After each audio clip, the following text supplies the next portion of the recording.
Hello viewers, ఈరోజు మనము ఒక్క పంట సాగు గురించి తెలుసుకుందాం. ఇది ఎర్ర నేలలో పెంచే పంట.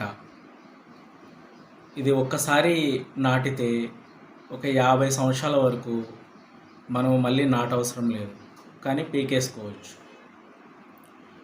ఇది ఎర్ర నేలల్లో పెరిగే మొక్క.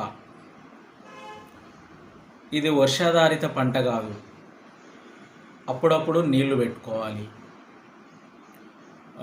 ఎప్పుడైనా ఒకసారి ఒక 50 గ్రాములు డిఏపి వేసుకోవాలి ఒక్కొక్క మొక్కకు. ఈ మొక్క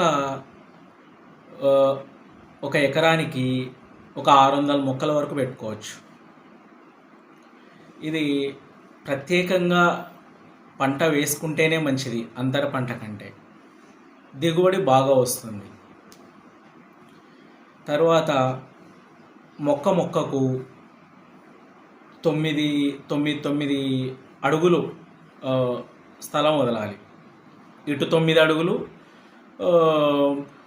ఇంకోవైపు 9 అడుగులు మొత్తము. ఇది మనకు మొదటి కాపు 4వ సంవత్సరం తర్వాత మొదలవుతుంది. మొదట పచ్చి ఒక్కలు, ఒక్కొక్క చెట్టు ఈల్డింగ్ ఇస్తుంది. మొదట పచ్చి ఒక్కలు, అవి ఎండిన తర్వాత రాలుతాయి.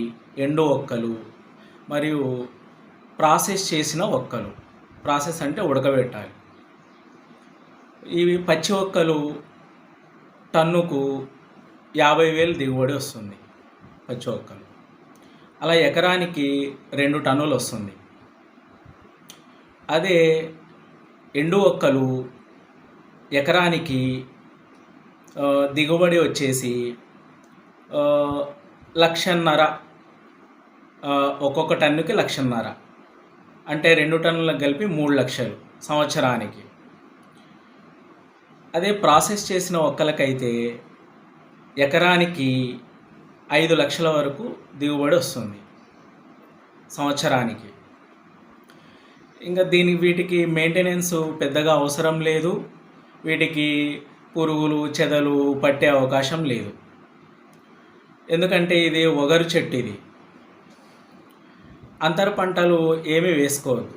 వేసుకోవాలనుకుంటే ఇది పామాయిల్ తోటల్లో లేదా ఇంకేదైనా పామ్ రకానికి చెందిన వాటిలో వేసుకోవచ్చు. డేట్స్ అలాగా.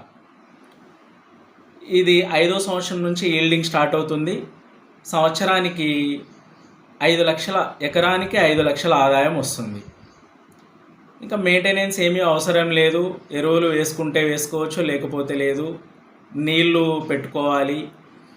తర్వాత వర్షాలు పడితే వర్షానికి కాపు బాగా వస్తుంది. అంతే.